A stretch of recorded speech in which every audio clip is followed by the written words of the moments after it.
live. We're not. You shouldn't do that. We're not a radio station. We are not a terrestrial station. WVCP. WOG. Hello, everyone. WOG. Hey, everybody. Vlog. We're live. Oh gosh. Just on. We're live on Twitter too, whatever that means anymore. But just on YouTube Twitter. until my dumb Your Facebook tweets. fan ends. This is the part of the show where we talk about what we're going to do on the show, but Adam wasn't here. No, Adam was on special assignment, staying alive. Yeah, that was last was my week- special assignment. Last Trying to week stay was all warm. fucked up. Yeah, dude, his power was out for 3 days because of those tornadoes. Now, I mean, that's actually pretty easy compared to what a lot of other people had to deal with. So we're not trying to make those comparisons, but it was a huge pain in the ass. He missed the show Sunday, and then Monday he also missed the show. But the previews website was down, so we just did the Monday night show or the Sunday night show Monday, which was a whole lot of fun. Unexpected. But yeah, will you stop?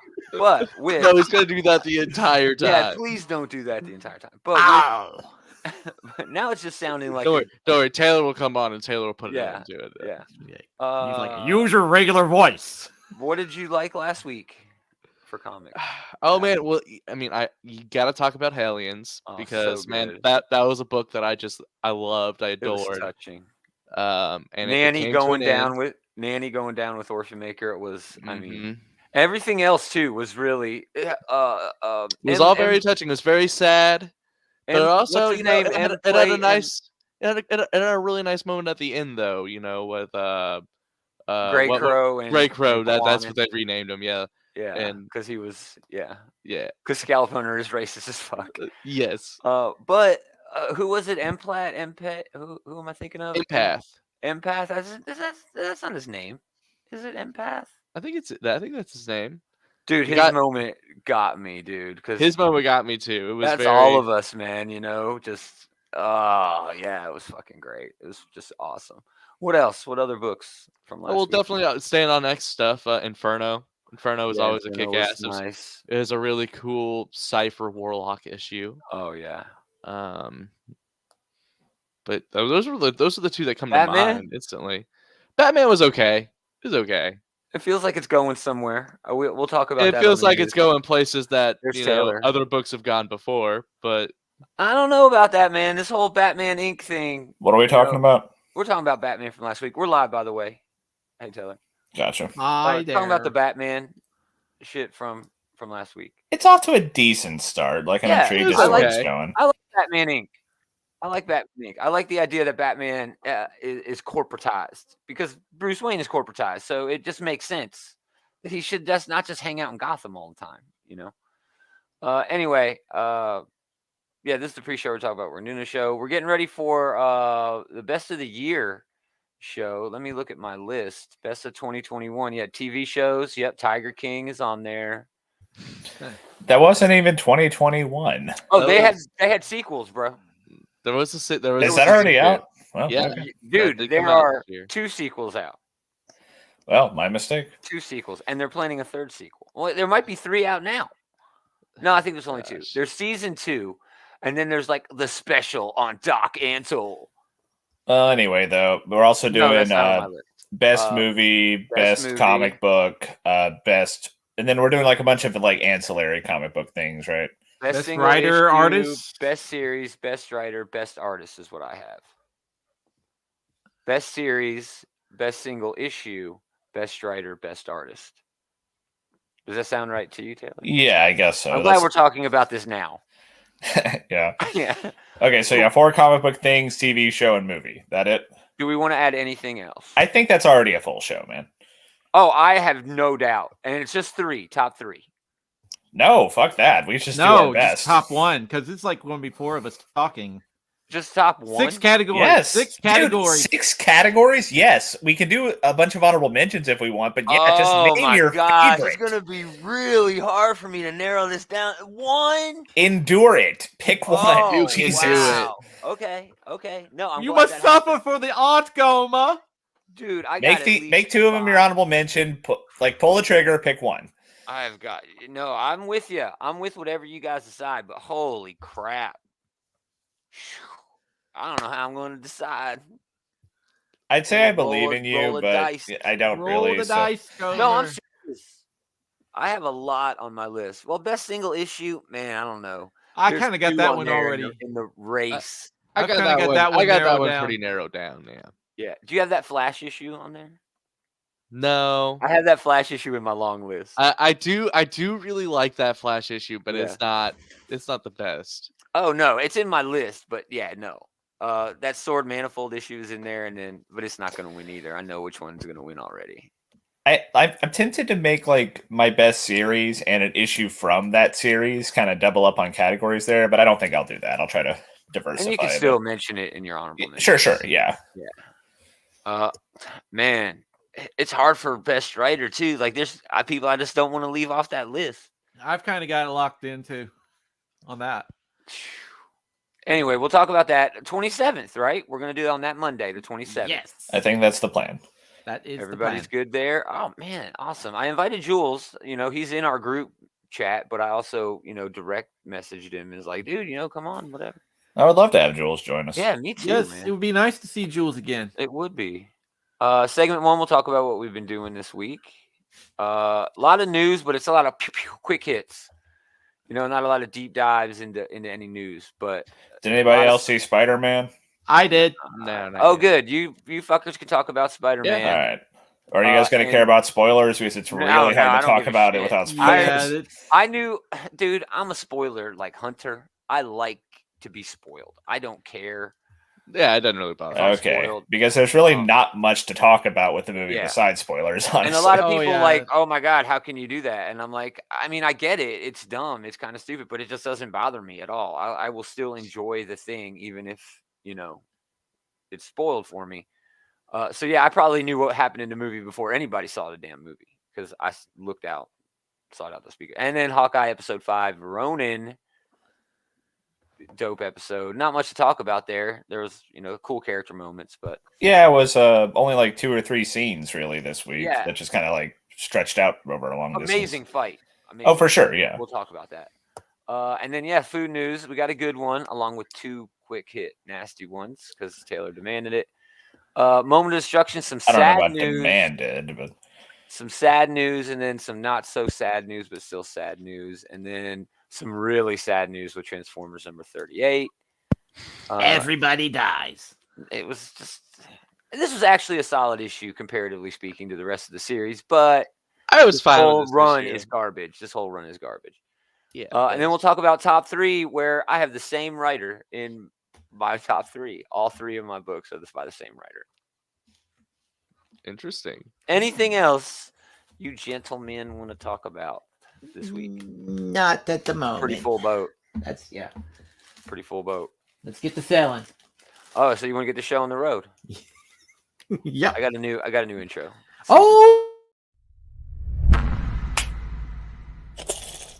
It's season. Mm-hmm. Hope it's loud enough. Ooh.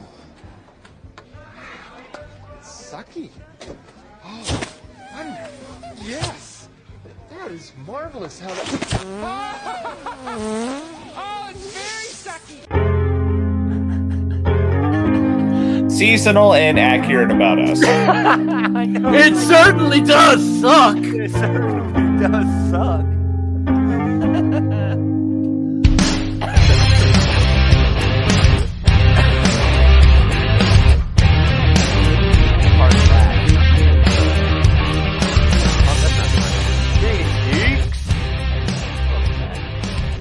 Another episode of this Geek in Comics Out where Geek reads comic book shit talk show. Shit talk show. Gomer Adam, Norman Taylor, aka David. How's it going, guys? It's going good, man. I think it's a good week. Doing well. Doing pretty good. Cool. Anybody do anything cool this week?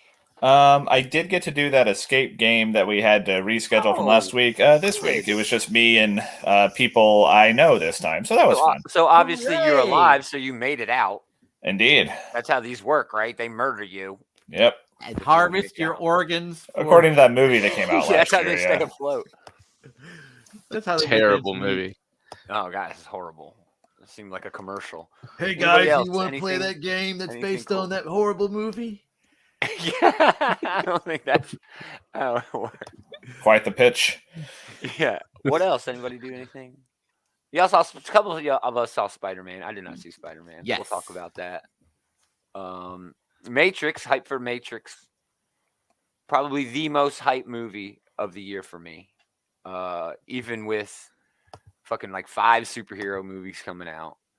But Doom, In the Heights, Click Click Boom was fucking amazing. But yeah, dude, Matrix, holy shit, I'm so excited. I mean, I'm already excited for a movie in the next year. Oh wow. I've been. Oh, go ahead. Was that sarcastic? Have you not? was. There's a trailer. There's a trailer for a movie called Everything Everywhere Oh, yeah. All at Once. It's the A24 Michelle Yeoh multiverse movie. fighting Yeah. movie. We already watched that. It was Jet Li the One. Okay, I've But already seen that. no, That's a Jet great Li the movie. one is Dude, Jet Li the One is dope. It's it is fantastic. good. Oh my It's god, good. it's amazing. It's so good. It is. It is like a Marvel comic. It Early seems like Jason something Statham Kang would movie. do. I got to kill all the other versions of me to help me. I've been playing Star Trek Armada 2, which is an old. I know it says 2021 down there, because GOG, the GOG.com remastered it or updated it for modern PCs, and it is just a dumb, stupid real-time strategy with Star Trek spaceships. Dude, I fucking love it. Yeah, there's I can't- nothing wrong with That's that. your fleet. Yeah, I I mean, love I it so spent all summer playing Mass Effect, which is like a 10-year-old game. So yeah. Oh yeah, this is a 20-year-old game, dude. I first played this, I think, on like it was at least XP, at the very least Windows XP. But oh man, it looks it. It's so fun too, and it does. It looks like dog shit. It looks terrible. That's part of the fun, though. But I can still like Not just even the graphics. Like it looks like intrinsically of the era, you know, like the type of game they would release for Windows XP back in the day. Yes, dude. Yeah. But man, it's so much fun. I love it. There's a lot of cool mods for it, which I haven't. I dove into them back in the day, but there was like a Battlestar Galactica mod. There was that's cool. A Babylon 5 mod. I'd be shocked if there wasn't a mod for you to like use an X-wing or something. Oh yeah, they had that, but it wasn't very good. Yeah. And there were other Star Wars RTSs. There was a really good one. I don't even remember the name of it, but you could do space battles, but you could also do ground battles too. It was both. Once you won the space battle over a planet, you could still go and get the planet. They were 2 different areas. That's really something that I think like Star Wars is uniquely positioned to do, because like I love Star Trek, but I don't like associate it with like epic ground battles. Well, there's one cool ground vehicle, and that was like the RV that Picard used in driving that around with Data when they found B4. I could just only picture like the ground battle section of a similar Star Trek thing would just be like shirtless Kirk punching it out with a Gorn or something. Well, if you watch Deep Space Nine in the last season, there are ground battles. Gomer, we cannot hear you. Yeah, Gomer, I think your we mic's lost out. Gomer. But yeah, speaking of the sky and the ground battles, that was what the original Star Wars Battlefront 2 was all about. You know, you did the whole space battle and then you went down into the ground battle. That game was awesome. Gomer is experienced. Wasn't that also the one where like they pimped out like Darth Vader and Luke Skywalker? Yeah. You could play as them for like 30 seconds before you got like bumped out. Yeah, before you got killed. That was awesome. Well, we need like one of those like cartoon like technical difficulty thing. They need a picture of Gomer drunk behind. Well, now he's on mute. I hope he knows that. Yeah, he should know he's on mute. Oh well, I guess we have no news now since the newsman is here. Does anybody here have actual news? Actually, you guys saw Hawkeye, so you guys should talk about Hawkeye. Okay. Well, actually, should we talk about Spider-Man first? I mean, Gomer wouldn't be able to contribute to that anyway, right? Oh yeah. Talk about Spider-Man. Well, I thought he wanted to contribute to Spider-Man because he said he'd seen got some spoilers and stuff. But whatever. We we need to talk about fucking something. We got to do something. We can talk about something in the meantime. Yeah, talk about Spider-Man. Spider-Man. Okay. Spider-Man. Still not back in mine. No, we there hear he you. is. Oh, we can hear you. Can you hear us? Not here. Okay, so we can hear him, but he can't hear us now? That's what that is. Well, this is going to be a great fucking show. Oh, man.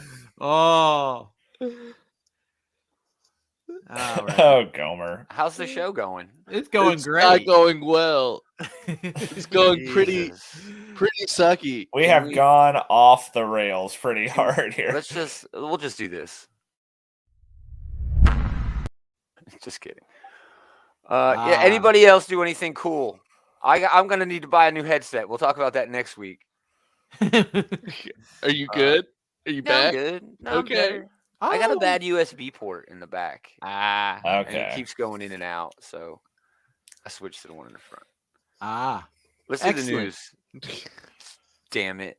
I did watch the new Yellowstone show, which has 2 episodes up. It's like back in 1800s, like before. Was Tim McGraw on Faith Yeah. Hill and the Dude, Sam it's Elliott? rad, dude. Really? I love that melodramatic bullshit from Yellowstone, and that show has like reinvented itself now with this new show. Man, it's fucking cool. All right, I'm getting into it.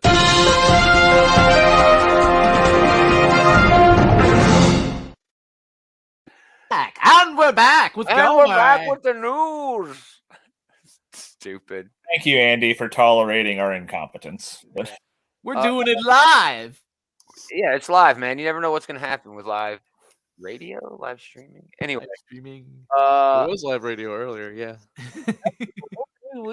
Lots of news this week. It's gonna be a lot of quick hits. All right, Alex Ross got a new book coming out. Then he announced final Fantastic Four Full Circle. That is the least Alex Ross looking Alex Ross art I've ever seen, I gotta say. He actually said that in the release. He's he's switching up art his style. Alex here. Ross has yeah. entered into his neon phase. And good for him, dude. You know, he's classic. cool. He's Yeah, I mean legendary. that's an admirable thing to do. It's just it's jarring to see, you know. It agreed. doesn't. I mean, it looks like Alex Ross's artwork, but it's like just with common, like standard coloring instead of like his oil paint stuff. I don't know, man. So There's the something thing to that's it. like his signature appearance, yeah, it's Exactly. missing that. Yeah. Yeah, I'm just I mean, commenting yeah, about it how still looks. looks like. I mean, you're right, dude. You're right, Dave. It looks like his pencils for sure, but there's something else to it, man. His inks are a little heavier, maybe, and the coloring for sure. That's noticeable, but there's more there. Well, regardless, Alex Ross does, in addition to being like a phenomenal artist, he also does have like a historian's eye for like, you know, comic book characters. And I think the Fantastic Four are right in his wheelhouse. So I'm definitely interested in seeing this. Me too. He's writing and drawing this, you know, which is unique for really any comic book. But yeah, I'm stoked for this. It's a graphic novel, so it's not like we're gonna be able to get issues. So it may not have any. It may not have any bearing on continuity then. Oh, I would no, severely doubt if it does. I think, like, especially for someone like Alex Ross, who takes a while to do his stuff, Yes, that's the way to do it. Like, you know, inevitably we would have had delays if we were going issue to issue with this. Just get it all done, put it all out at once. I think that's that's why Black Label does it the way they do it too. Yeah, you know, no one gives a shit about the stories within continuity, so you know it's all right. Moving on to this rapid fire. There's a new Batman Superman comic coming out. It's called World's Finest. DC's oldest team up book will return in 2022 with a new creative team. Mark Waid, who wrote, you know, arguably the greatest DC comic of all time, will team with the dynamic talents of Dan Mora, who is a champ, you know, he's a winner. For Batman Superman World's Finest, and Batman Superman themselves will team with the Doom Patrol. What? Yeah, that's what they're saying. I mean, those are a lot of names that I like all put together. Yeah, right. But you know, there's still like a billion Batman books. Yeah. And there's 500 million Superman books. Yeah, there's at least 3 Superman. Yeah, but still, Mark Waid does get you an automatic maybe from me, you know? Yeah, me too. Me too. They did have a bunch of variant covers for this, but these are the 2 that I love that. I love that. That's although it's missing that Batman's jaw should be flying off. They had this one too. Yeah, right. No, he's taking it easy on him. Batman's hand. It's just a low. Oh, yeah, I mean, yeah, either like he gets decapitated or his hand shatters, right? Like, there's no way this ends well for Batman, no matter which role he's in. I've got a kryptonite ring, bitch. There's a Superman slap detection device in the cowl, which saved his ass. So yeah, those are fucking great. Those are great. So I don't know when to look for that. When in 2022, I think it's in March. We also got the next installment of Sean Ooh. Murphy's Yes. ongoing saga from a different universe. So where they're Batman pulling is back still Batman. beyond into White Knight now. Yeah, Well, he's How's that doing. work? Or Yep. maybe, Batman Beyond the maybe White they're Knight. going into the future. Writer and Batman artist Beyond Sean era. Murphy is continuing his Batman White Knight universe. The question still stands: how does that work? Yeah. I don't have a lot of information on that, so I don't know. I only read the first one of these, and I enjoyed that one. So I bet these are good for yeah, whoever's been following them.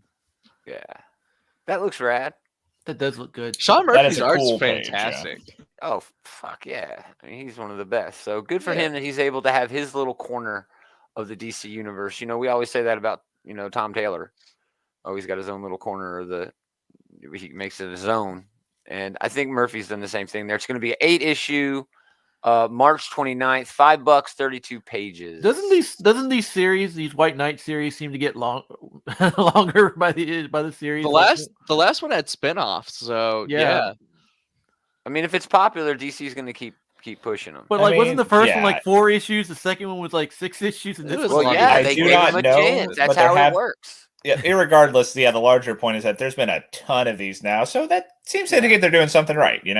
I'm pretty sure Injustice was just meant to be like a miniseries, and then ended up just going on for fucking ever. Yeah, that was the you know? Energizer Bunny of like half-baked ideas that actually turned out pretty well. Yeah, and then we'll do a video game. Or did they do the video game first? I think they The did video game was first. The comic was just like one of those half-ass tie-in things that they were going to Yeah. do for the video game. And then but, they fucked up. And this gave was it to actually Tom good. Taylor, Yeah. who turns everything into fucking gold.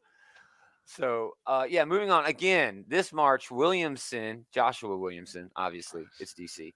Yeah, he's got to write everything. Yeah, is with artist Leomax, Leomacs. I don't know that person. He wrote the Hill House comic, or he drew Basketful of Heads. Okay. They take on Central City's most infamous citizens out of retirement for one last and potentially fatal score. Oh, is that Captain Cold? That Yes. is. I believe it is. Okay, that's a cool look for him, actually. Joshua Williamson had a pretty long run on the Flash. Yeah. And he delved pretty into the rogues pretty Quite a heavily. bit. Yeah. So I'm actually pretty excited for this. Yeah, his run was so long, it's impossible for anyone who would be into comics the past 10 years to not have at least gotten some of it. And I'm pretty sure I jumped on it early. I mean, through osmosis, even if you never picked up an issue. For sure.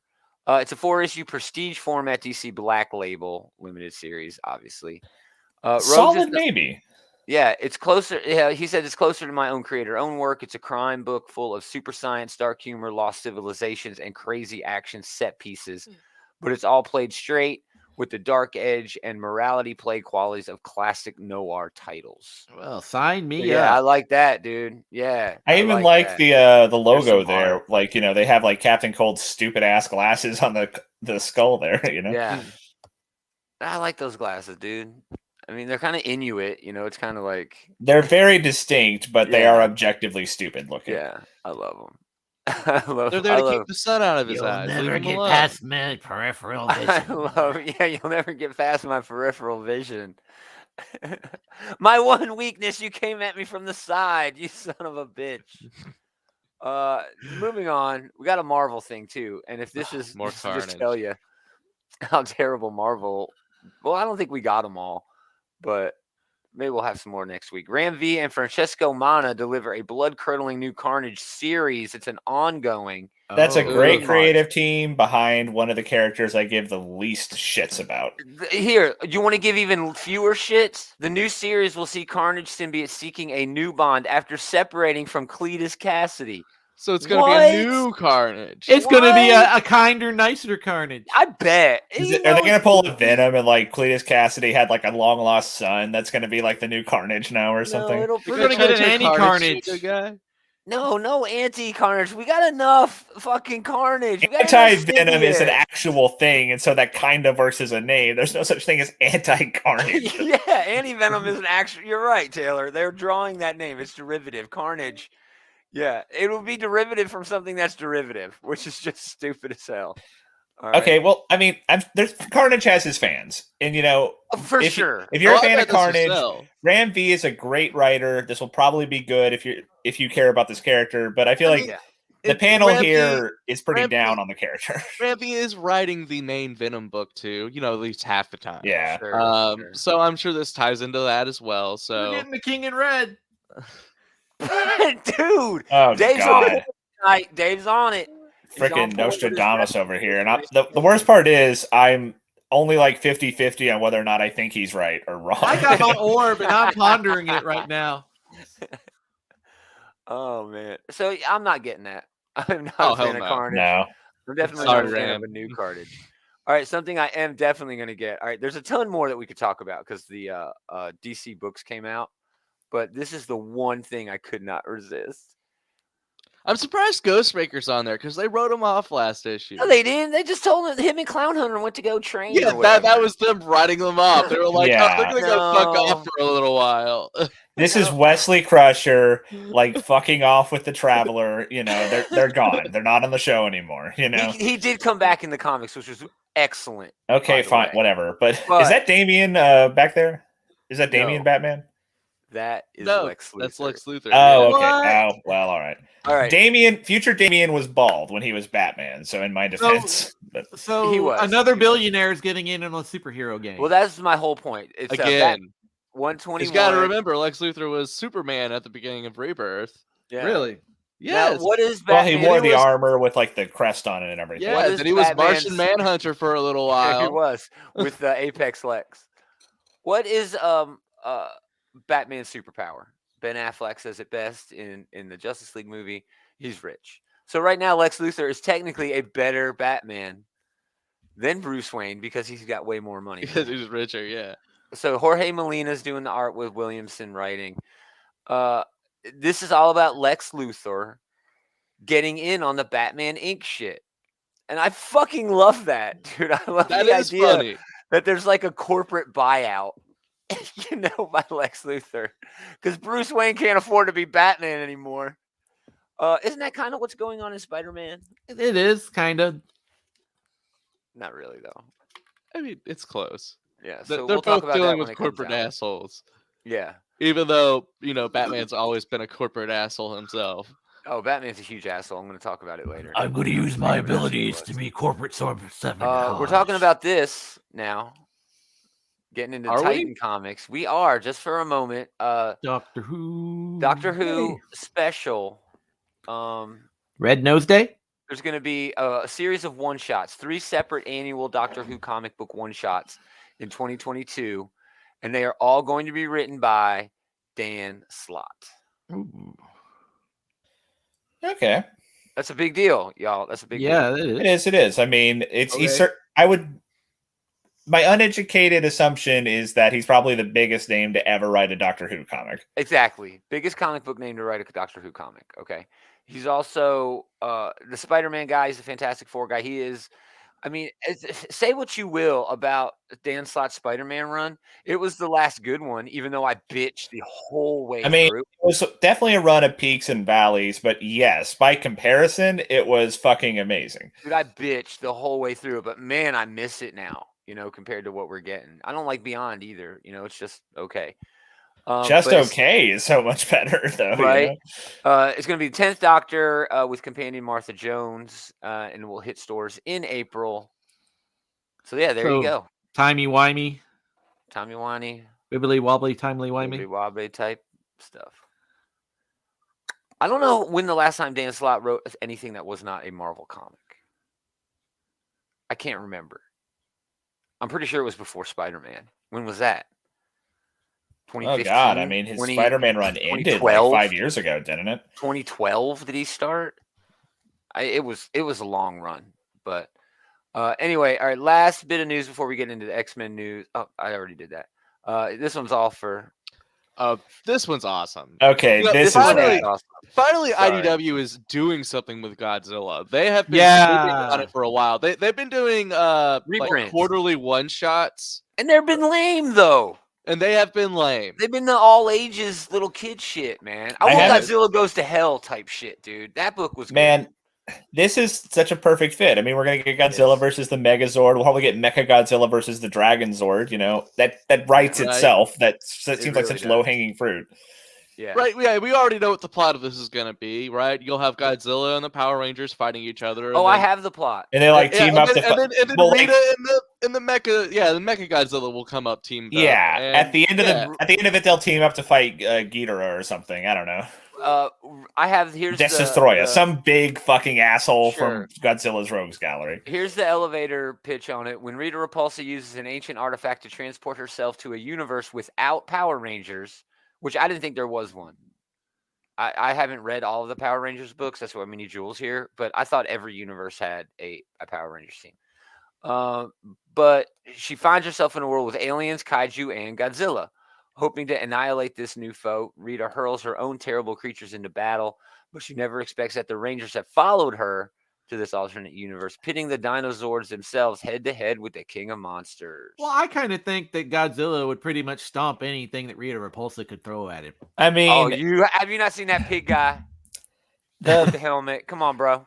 Giant one of him. I mean, I'm sure What the Godzilla fuck? is going to like dunk on a lot of the quote unquote lesser Mighty Morphin Power Rangers monsters, but I'm sure we'll get a decent fight between Godzilla and like the Megazord, you know? Oh yeah, definitely.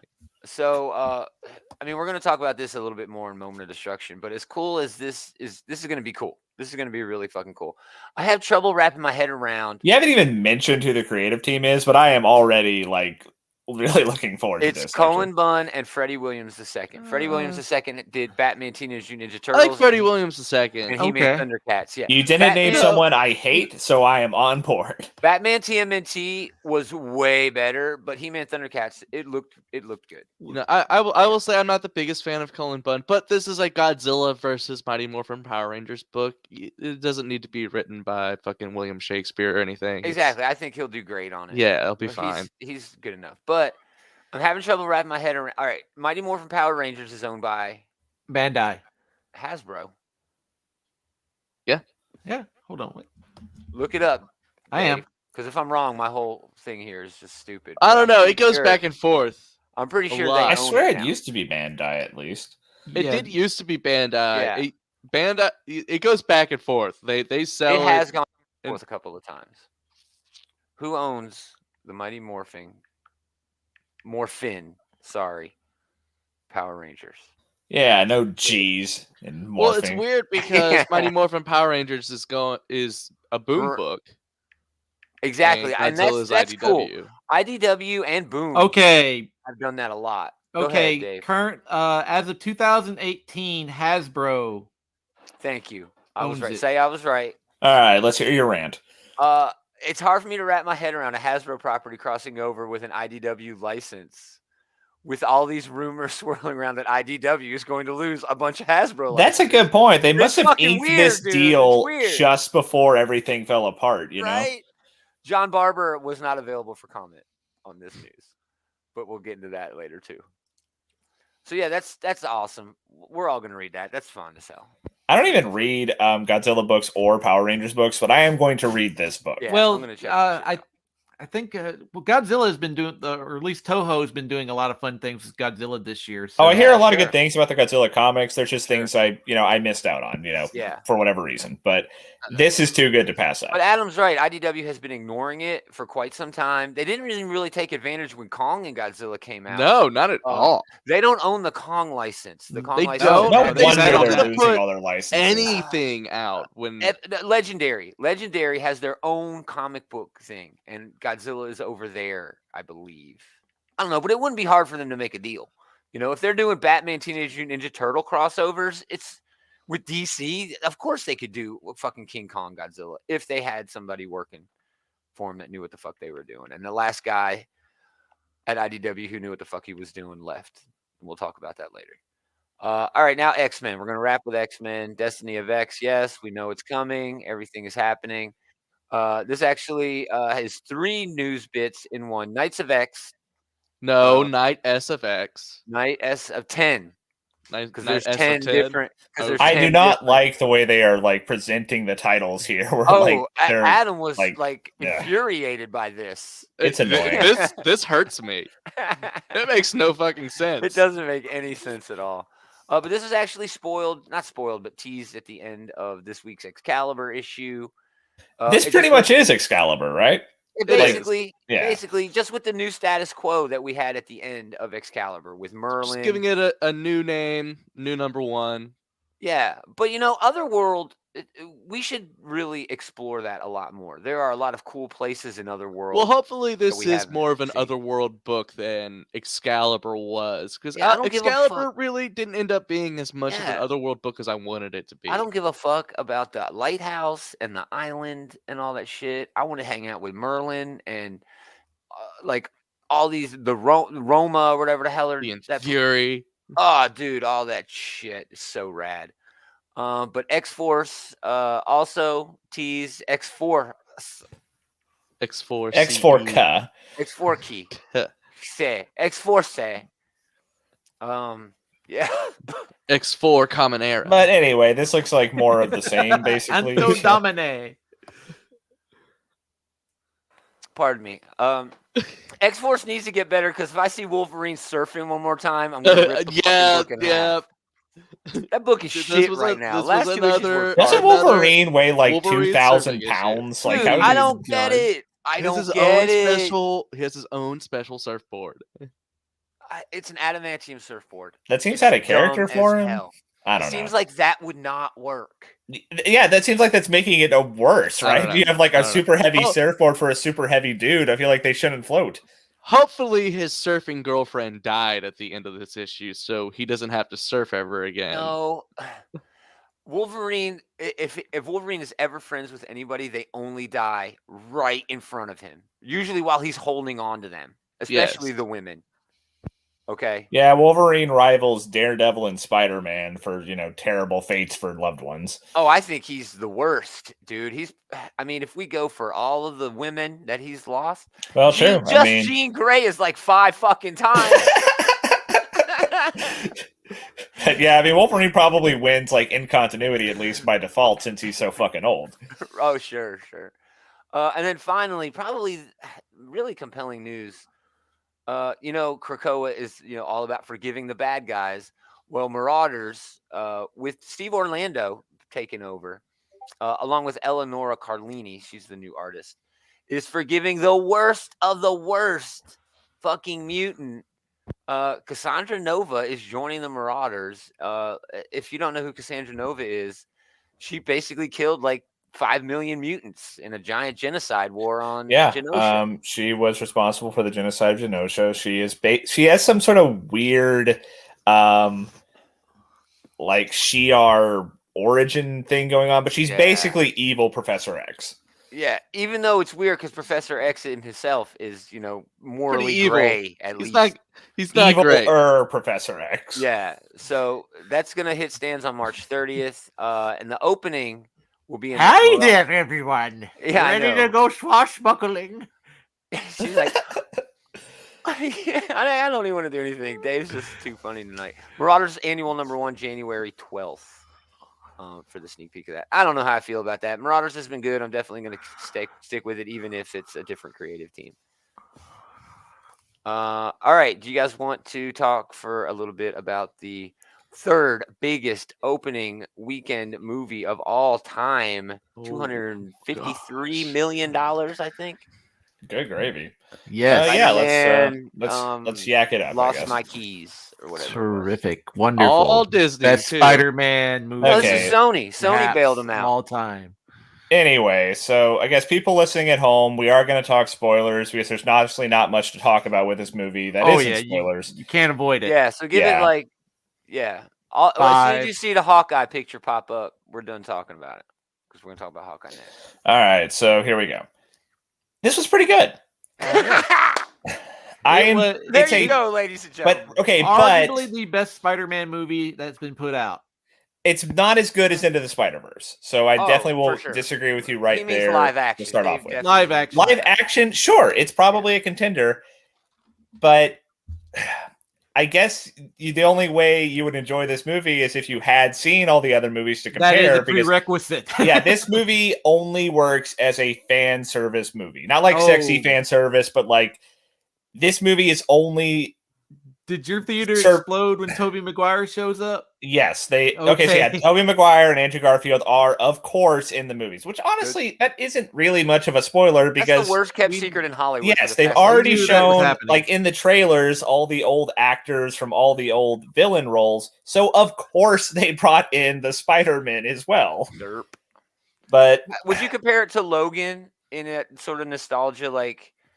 You know what I mean? Because Logan was more only of a feel good good because the X-Men movies. In that sense, sure, they're similar, but the vibes are completely different. Sure. You have to really Marvel enjoy ain't got the balls to do Spider-Man like movies Logan from the past to really love and appreciate what they did with this movie. It's not even a matter of having the balls. It's just that's not appropriate for Spider-Man.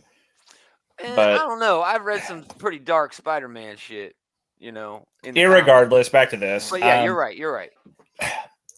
Marvel has not gotten there yet with their first two movies, so this would have been the setup for the plot here is my least favorite part about this movie because it always infuriates me when our hero has to act like a fucking idiot in order to get the plot going. Basically, so we already saw in the trailer, right? Doctor Strange is casting the spell to get everybody to forget Peter Parker's secret identity, but during the casting of the spell, not before, which he could have easily done. He's all like, "Oh, hey, let MJ remember," and then like, "Oh wait, also let Ned remember," and also let Aunt May remember. And Doctor Strange apparently is like continuously trying to make changes as he goes.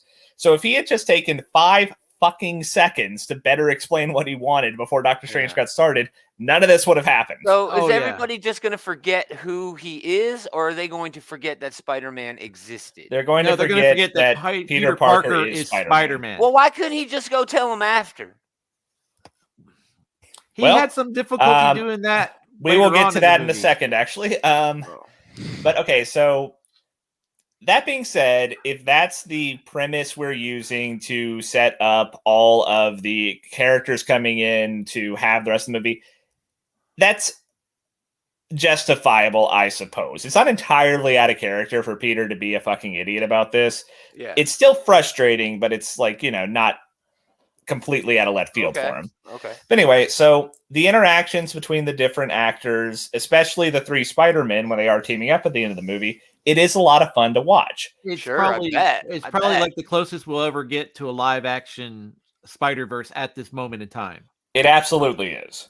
But yeah, Tobey and Andrew Garfield both like kind of sink back into the role pretty easily. Like they do things where like Tobey shoots off his webs. They're like, whoa, what the fuck? You don't have like a cartridge. How are you doing that? They're like they were asking like all kinds of funny questions about like, have you ever had blockage? Yeah. Oh wow. So like the interaction is really fun. It's really interesting seeing like how they're all pretty similar but also different enough. It's a real thrill to see them all swinging into battle together. So as like a fan of Spider-Man movies, you will probably enjoy watching it for the sheer thrill of the novelty of it. Okay. The plot is a secondary concern, but it's good enough to get us on the roller coaster, Yeah, sure. And so, that's it's pretty good. I enjoyed it. There was but one you are time admitting that it's just that the main appeal is the fan service. Absolutely. This movie lives and breathes on fan service. Yeah, there's nothing wrong with that. It's good but fan it sounds service. Like a negative. You know what I mean? Okay, yeah, I don't mean it to sound so negative, but like, if you're going to go watch this movie for the plot, you are barking up the wrong tree. You are going to watch this movie for the thrill and excitement of its mere existence. Special shout out, especially to Willem Dafoe, who I think delivered the best performance in this movie. It was really beautiful. And he had a really kick-ass fight scene with Peter. He's fucking suplexing him through goddamn floors of an apartment building. It's amazing. Awesome. That was a pretty good fight scene. Yeah, so the action scenes are really good. The character interactions are great. The only callback that made me groan, they got Willem Dafoe to say, "I'm something of a scientist myself." I love that. I rolled my eyes so hard when they worked that in. That's a meme thing. They had to say it. I guess, but okay, so bottom line, I enjoyed it. And Gomer, I think you will appreciate that at the end of the movie, they do end up having to erase everyone's memory of Peter Parker. And this time they do have to do absolutely everyone, because that's the only way to stop the multiverse from encroaching. So we end up with a Spider-Man who is probably, for the first time in the MCU, close to that down on his luck. Oh, yeah. Completely on his own, him against the world Spider-Man. So they sort of reboot it in a way. Essentially, yes. He is definitively no longer Iron Man Jr. because everyone, including MJ and Ned, forget who Peter Parker is. And he goes to try to tell them, but he realizes, I guess, that he would just be bringing a lot. He'd be bringing a lot of danger to their lives. And so he decides to make the quote unquote noble sacrifice and just, do it on his own. That's our comic book Peter Parker. That's the one I like. Yes, that's exactly what I was thinking as I was watching this. Is that was Gomer's biggest complaint about MCU Spider-Man, and this does pretty effectively get it to what Gomer would want. And we get. Oh, you were thinking. I was during the credits. I was thinking. And at the end, we get a more comic book accurate costume of Spider-Man in the MCU. Oh, fun. Yes, he makes his own costume for the first. Oh, time. So there's no more super tech.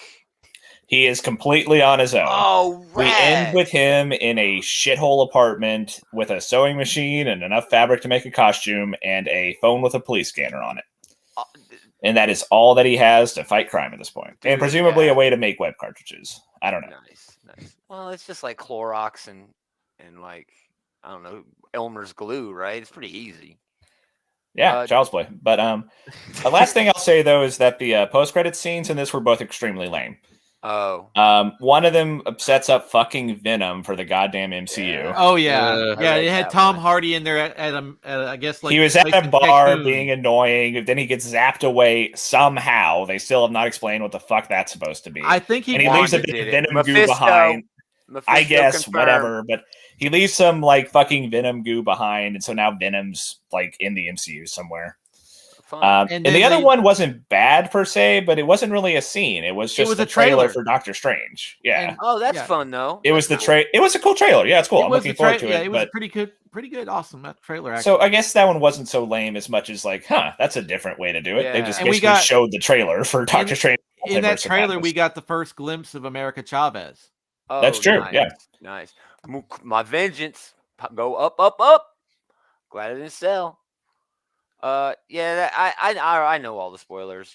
Like I said, I don't care about spoilers. I mean, honestly, most of the spoilers in here are things that you probably should have expected. Or if you were paying attention to the internet at all, you already knew most of this stuff. Yeah, these are like not very well kept secrets. I mean, honestly, even if you just saw the trailer, it's a pretty short leap in logic to assume that if the Spider-Man villains are back, then the Spider-Men are back. No, exactly. So yeah. Anyway, bottom line, I enjoyed it. I would recommend it. You guys could probably afford to wait until it comes out. Oh wait, no, it's not going to be on Disney Plus. You guys might have to wait a while because Netflix usually takes longer.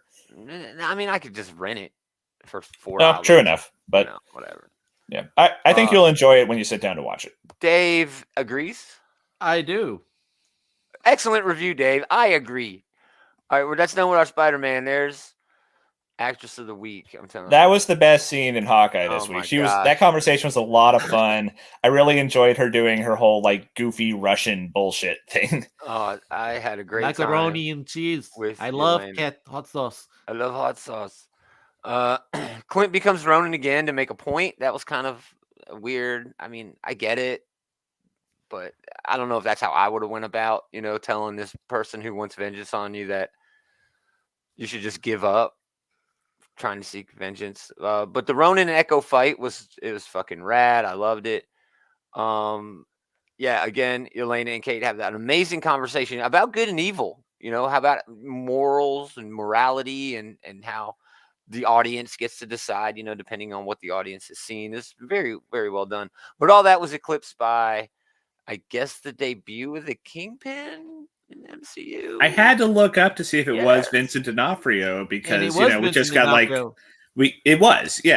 but we just got like a smartphone screenshot of him. But it great. It showed it in the credits. It was him. Oh, for sure. Yes. Yeah, it was him. We know that it was him. Yeah. But that makes sense. That's pretty cool. He fucking nailed it. Is Kingpin. Oh, we forgot to mention that Charlie Cox was in Spider-Man. He definitely was. He was Matt Murdock.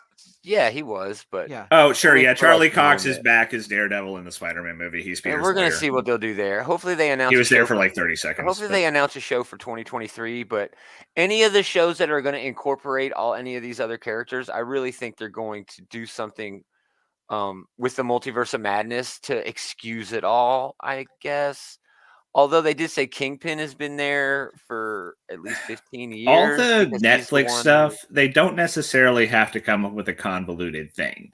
You're right. It could just be, no, they've always been here. They've always been there, but they only operate in their neighborhood, so they haven't been involved in the other stuff. Wong didn't bring them to the big fight, okay? He just forgot about them.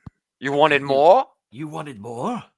So yeah, Hawkeye was dope, man. They're still keeping with the Christmas I mean, thing. Hawkeye has been a Great lot of episode. fun from beginning to end,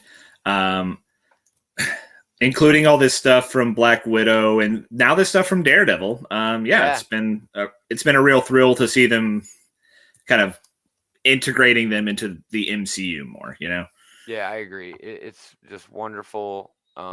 Last episode next week is 1 hour, so we'll talk about that then. Let's get into food. Yummy. Man, that was a lot of news, dude. Yeah. And you wanted more? I know, right? You wanted more? Yeah.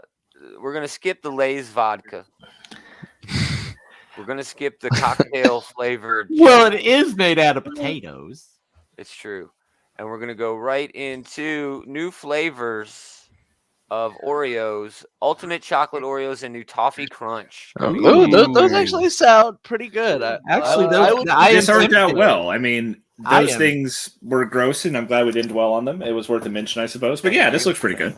Yeah, it does. Man, look at the layers on that fucking Ultimate Chocolate. Oh my god, dude.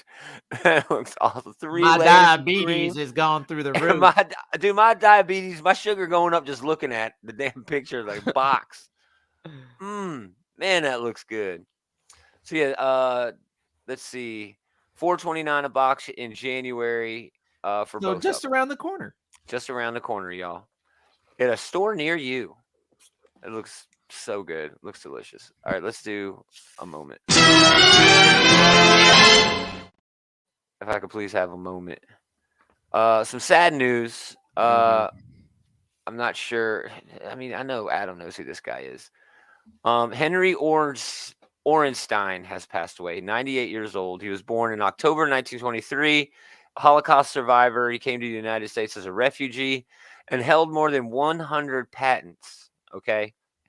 And this dude was just, a legend, creating toys and shit like that. But we mention him during this segment because he is credited by Alan Hassenfeld, who is the former Hasbro CEO, as the catalyst. He is the man who convinced Hasbro to buy Diaclone and Microchange toys from Japan and repackage them as Transformers.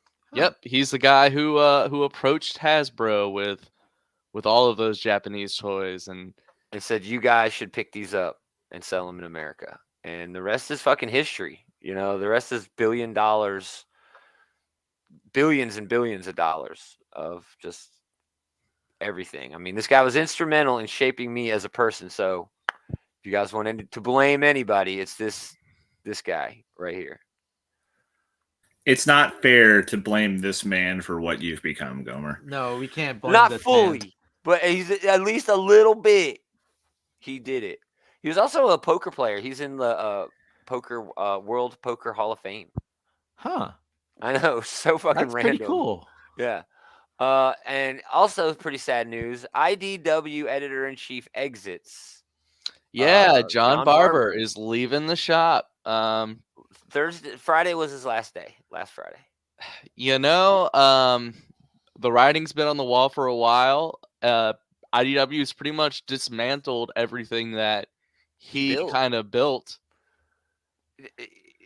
I have a list here, okay, of books that he's written that just fit in with this segment. But the first one there is The Death of Optimus Prime with James Roberts. Definitely. Any fan of that's where Phase 2 started. That's where is. Transformers IDW Phase 2 started. It ended with Unicron, which he's holding in his hand, but he wrote that as well. I'm just saying,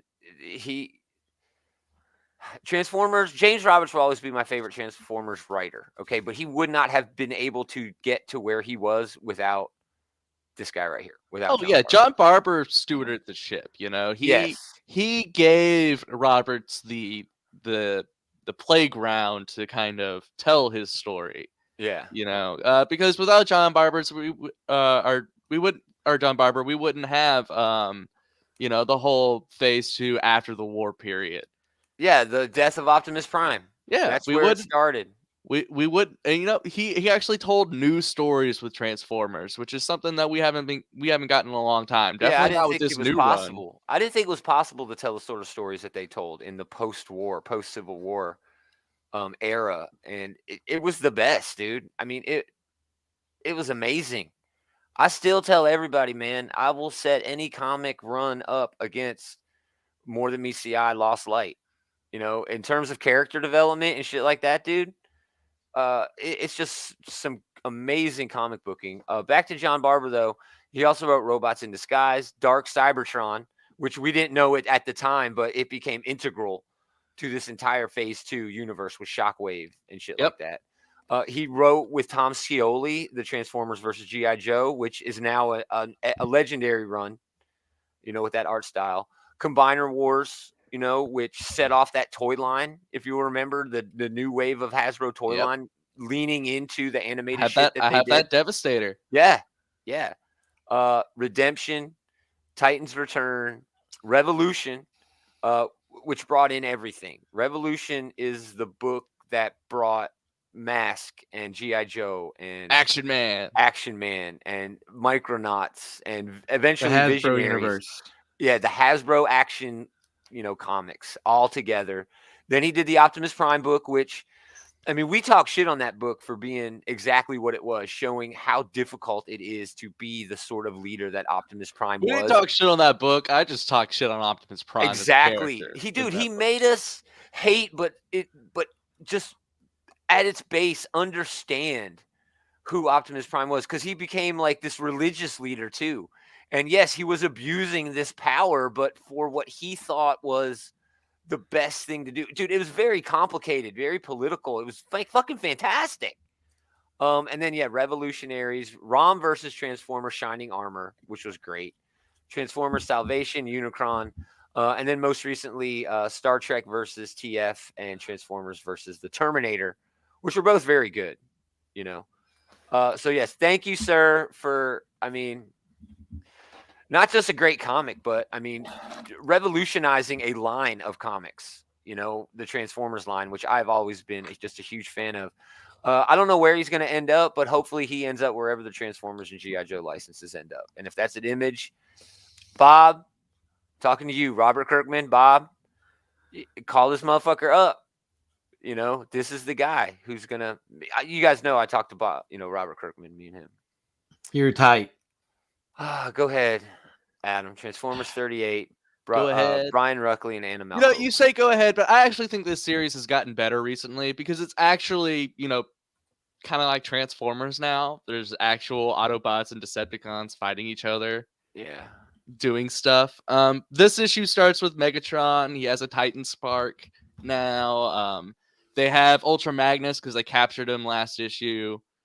That was Ultra Magnus. Cool. Ultra Magnus tries to warn Megatron about Exarchon showing up, and Megatron just doesn't believe him because Megatron's Megatron. Megatron just wants a Titan.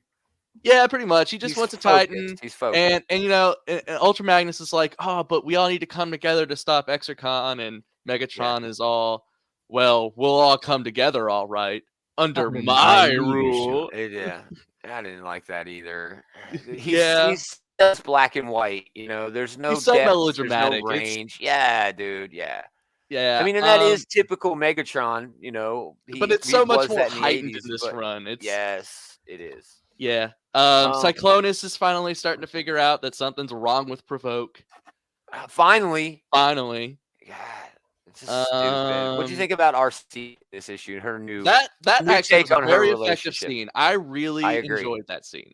I did too. This was the stuff that made the Phase 2 IDW stuff great. Yes. And it's been this sorely sort of missing thing out of this. Yeah. This sort of thing. Chrome Dome and Rewind, Cyclonus, and come on. Actual relationships, characters, Yes. actually talking and tailgate. knowing stuff about each other and caring. Yes, being humans. You know, that's what we like. Honestly, that's the best part about Transformers. Human they are. I love this again. I love this with RC. It's not my favorite version of RC. My favorite version of RC is the one that ends up taking Galvatron's head off and then feeling bad for it for some reason. This was kind of cool. You know, Prison Break turned into a Prison Break. That whole Prison Break scene I actually really liked. I didn't mind it either. I hated the swindle Chromia, stuff. Windblade, and RC. Yeah. Smokescreen did some really cool infiltration stuff. He accidentally He accidentally kills a guy by pushing him through a laser thing. Laser. Sort of like that hallway scene in the first Resident Evil movie. Yes. I don't know. I don't think Ruckley is cut out to write a comic. I'm still not sure. No, he definitely doesn't. He definitely doesn't understand the medium very well. But this is still, it's exciting. Stuff's happening. But they save Ultra Magnus. They take him back to Swindle's place. Trick Diamond, who is a character nobody cares about. Swindle and sells them out to the Decepticons. And now it looks like next issue, Six Shot's going to come and kill everybody. Yeah, it was a pretty cool ending. They had all these Decepticons there. All of them except Six Shot are disposable, so I'm sure everybody's going to fucking die. Oh, I'm sure. But man, like he does here, who's this, Blue Streak here or whatever? Is it Blue Streak or is it Smokescreen? I think it's Smokescreen. You're right. Blue Streak's silver. Yeah, that's right. I know. Smokescreen because he does all the smoke stuff. But it just seems like anytime Ruckley needs anybody to be able to do anything, he's just like, oh yeah, Smokescreen, used to work with Swindle back in the day in Sec Ops. And I'm like, what the fuck? No, he didn't. What? He never did that. He does definitely pull past relationships out of his ass. Out of his fucking ass. Yeah. Again, and he has definitely realized that, oh yes, there is a specific robot for every single specific thing I need done. So I'll just pull that one specific robot without giving them any real context to the actual world and making you care about that. Yeah, he gonna make World come in and be a. This is the first time we've ever seen Smokescreen this entire run, and we're 38 issues in. Exactly. Like Whirl, dude. Whirl, yeah, you could write Whirl black and white, where he is just this, grizzled old war guy who loves war. But dude, when Phase 2 turned him into, with shadow play and made it so that he's actually the suffering soldier who never wanted to be a soldier. I mean, and that was kind of an ongoing theme in Phase 2, forced to do things you didn't want to do. But his was just so much more dramatic. There's none of that. There's none of that character development in this. I'm just not sure Ruckley, still knows what he's doing. I'll be happy when these books go somewhere else. Something that will definitely follow these books, even though Optimus Prime wasn't in this issue at all. The cover, Alex Milne's cover for this, was fucking amazing. Oh, it's good. But only it would have been a lot better if Livio Ramondelli had not done this fucking cover for it. Oh my god, a pretty damn good cover. That too. Is gorgeous. Man, Livio doesn't do enough Transformers art anymore. He's been working on that other, that Kill Lock book that he had. Yeah, there's a sequel to that coming out that he's announced. Oh, that's good. Which I should have thrown that in the news, since we had so much going on. All right, man, we were going extra long. We're gonna have to fly through these reviews this week, which shouldn't be too easy. All right, yeah, lightning round time. Yeah, let's do top 3.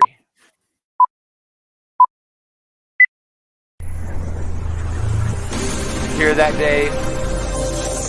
Lightning round.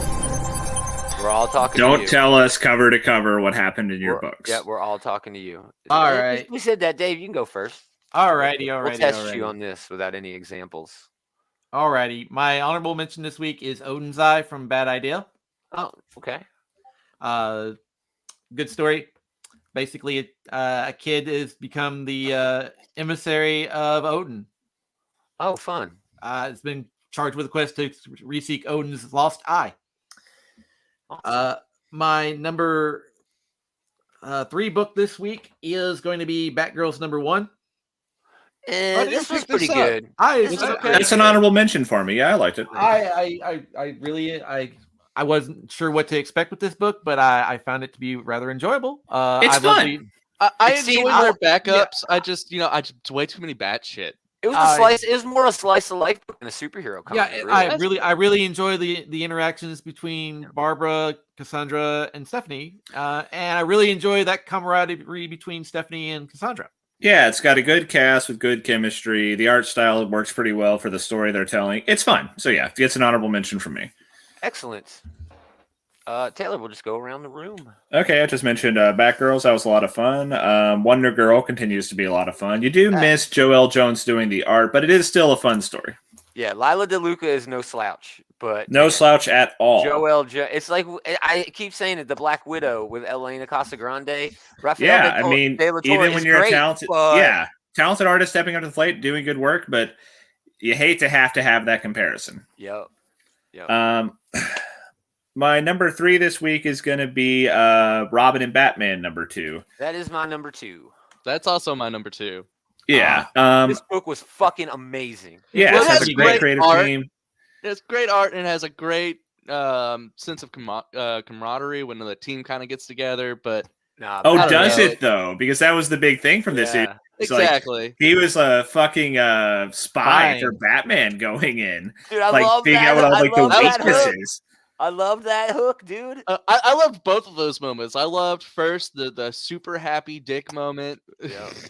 the super happy. It Robin sounds moment. weird, but I understand what you mean. Yeah. But then I also love the I'm informing on everybody to Batman. Yeah, and I really like Alfred's reaction to the whole thing, where it's just like you have robbed him of a chance he had to make real friendships because you had to send him in here just to fucking cynically gather intel on these people. It was a really powerful moment. My favorite part of this book, not just this issue, this whole book, is the way Jeff Lemire is making Batman the father figure and Alfred the mother figure.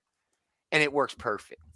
I mean, if you go back and read it with that idea in your head, oh shit, Alfred is that car ride where him and Dick are at the beginning, and Alfred's like, Batman really does, he means well. Dude, that's straight up mom talking about that. Straight up. And then when Alfred's like, what do you mean? You sent him there to spy. Yeah, dude. Yeah, fantastic series. Jeff Lemire is fucking killing it. You'll hear it. And this is always a good team. Oh yeah, it is. It is a great team. Absolutely. Yeah. Excellent choice. I'll go next. Honorable mention: Hulk number 2. Donny Cates and Ryan Otley. It's still exactly what it's supposed to be. Big, dumb, stupid fun. I skipped this one this week. It's big, dumb, stupid fun, dude. Yeah. I mean, it's Michael Bay. It's a Michael Bay summer blockbuster movie. It actually had a literal giant-sized Wolverine in it, which was pretty solid. He rips one of Wolverine's giant claws out and then stabs it with him, which I love the fact that it's stupid fun. I love the fact that it's the classic Wolverine that first appeared in the book. Yeah, the Hulk 180, 181. Yeah. Both X books were kind of weak this week, but my number 3 was a Primordial number 4. That's right, Jeff Lemire, Andrea Sorrentino. Another great team, yeah. Yeah, it's such a weird story. It involves the monkeys and the dog that the U.S. and the USSR sent to space during the Cold War. But there's also this story of these 2 government employees looking for the evidence surrounding that cover-up. So it's like sci-fi meets Cold War thriller. And Lemire has done better work. But man, Sorrentino is just killing it with this fucking art, with these dual art styles. It's just wonderful. That's definitely the theme of all of my books this week. Is the art is killing it. Yes. Yeah. We'll get to this when I do my 2 and 1, but it was a very art forward week this week. Yeah. Primordial number 4, Jeff Lemire again. That's dude's amazing. He's all 3 of my books this week. Adam. So honorable mention, both the X stuff, X-Force and Excalibur. They were okay. They were wrapping up what they had to wrap up. So Surfing Wolverine, I will never get over that. Surfing Wolverine was bad, and I felt like Excalibur was rushing itself. Excalibur way wordy too, man. Yeah, very wordy. Where are they going? Just get there. Fuck. But my number 3, like I said before, art heavy week. Demon Days, Rising Storm. Peach Momoko. This is my number 2. It was just solid. Knocking it out of the park. Peach Momoko's not the story. It is what it is. Yeah. It's just anime, whatever. But it's a chance for Peach Momoko to draw, anime Sequential versions art of instead of just a cover. Yeah, it's a chance of her to draw an anime Yeah, version of I mean, Thor and Storm kicking exactly. ass. Rad. Yeah, you're That's pretty all much I covering need. everything I was going to say. Yeah, it's very boilerplate story, very anime tropes heavy, but my God, that scene where Thor and Storm like let loose their mortal guises and like are just like sweeping across the page, it's fucking amazing. It's beautiful. This is by far the most beautiful book you'll see this entire week. Yeah, I mean, she's been doing good artwork throughout all these Demon Days books, but this is by far the strongest entry so far from the art department. Nice, excellent choice. Dave, number 2. My number 2 is New Burn number 2. Nice. This is Chip Zdarsky's like noir book. Yeah. Just another New Burn is doing another investigation into an arson by this is the one with like the mob detective, right? Yeah, the mob detective. Yeah. Oh, I skipped. I don't think I read issue number 2. But we get a little more insight into New Burn and all the people that kind of know him, and it's turning out to be a really good story so far. Nice, fun choice. Yes, Man, I'm really proud of you, Dave. You're flying through these. Thank you, Taylor. Look at you. My number 2 was Demon Days, so yeah, we can move on. Nice. So number 2? My number 2? Yeah, your number 2. My number 2 was Batman Robin. Yeah, and that was my number 2. So we can go ahead and go to David for 1. Oh my gosh, man! This is one of our most efficient top 3s we are we've being ever very done. efficient. We are being very efficient. Yeah, I love that Batman and Robin book. I was a little cool on Robin the first and one, Batman. Well, whatever. Oh yeah, it is Robin and Batman. I put Batman and Robin, but I was a little cool on the first one, but this second one, yeah, it got me over. This second one was much better than the first one. It had. I'm not even a Justice or a Teen Titans fan. Well, it just had a lot of great character moments in it. It made you care. It did. So where are we now? We're David on my number 1. Alrighty. My number 1 pick this week is a book called Cloaked. I missed it. This is from Dark Horse Comics, and it's by Mike Richardson with Jordi Armengol. Okay. Essentially, the story is that there's a Batman-esque type character called the Reaper.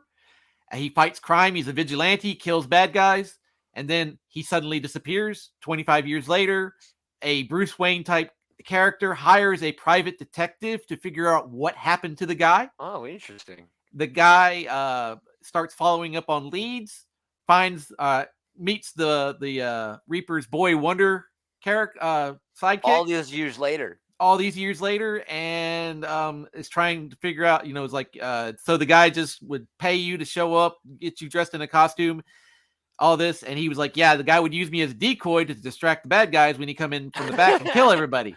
I just answered an ad on Craigslist, man. That's essentially what the guy says. That's awesome. So it's just scumbag Batman, even more. It's a scumbag Batman, but the story progresses that the detective takes the guy out to drinks to kind of get him to tell him more stories, and then the next day, the sidekick is dead. Oh, and that's the cliffhanger. That's the cliffhanger. Nice. That sounds cool, dude. That sounds like a good book. I'll have to check that out.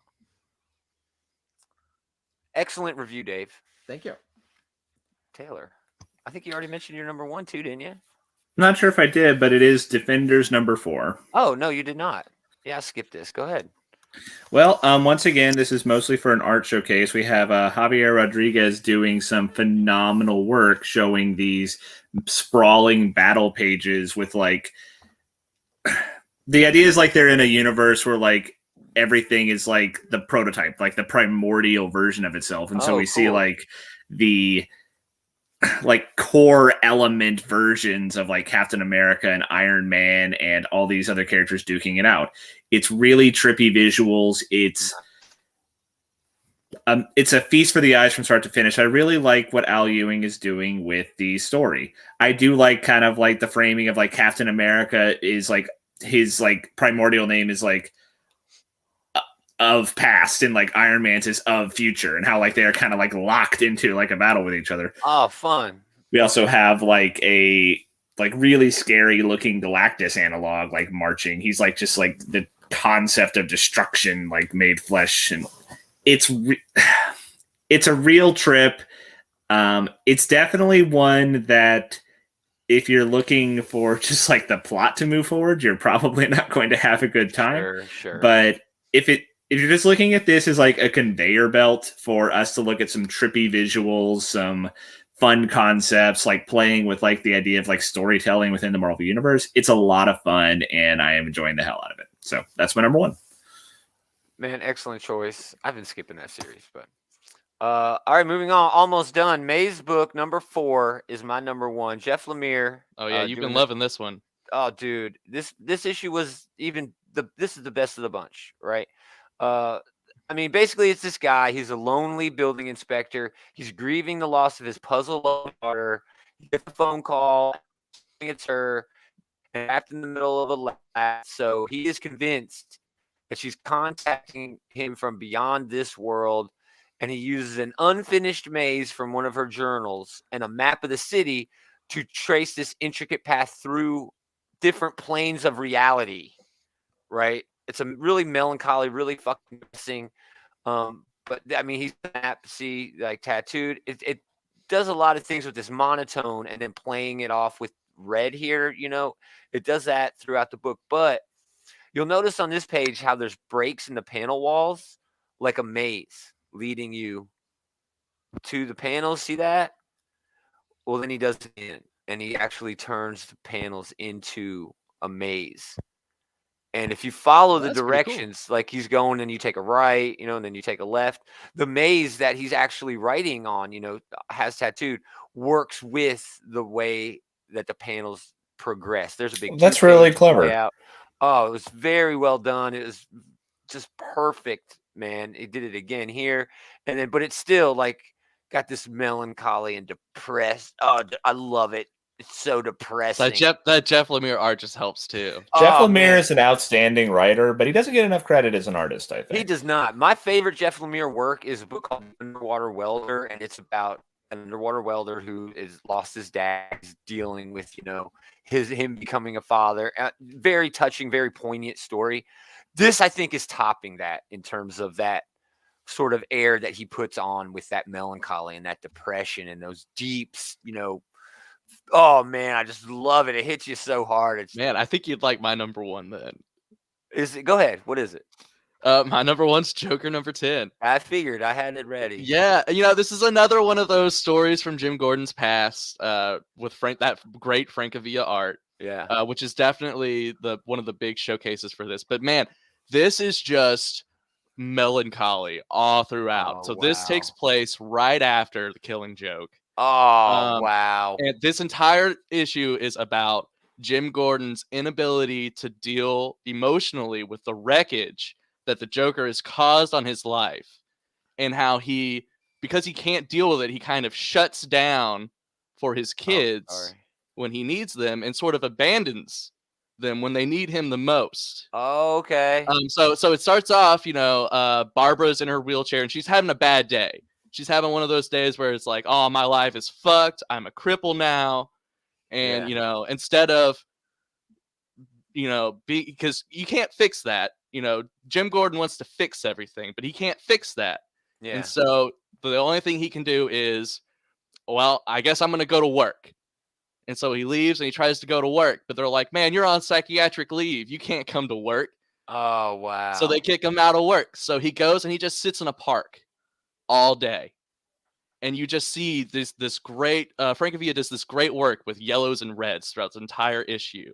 And it's just great comic booking with, I think it's a 6-panel, it's either a 6 or a 9-panel layout where it's just Jim Gordon sitting on a park bench as it goes from yellow to red. And you just see everybody in the background cool. in the park as he just sits there just contemplating about the destruction that the Joker has done to his entire life. It's some sad shit, man.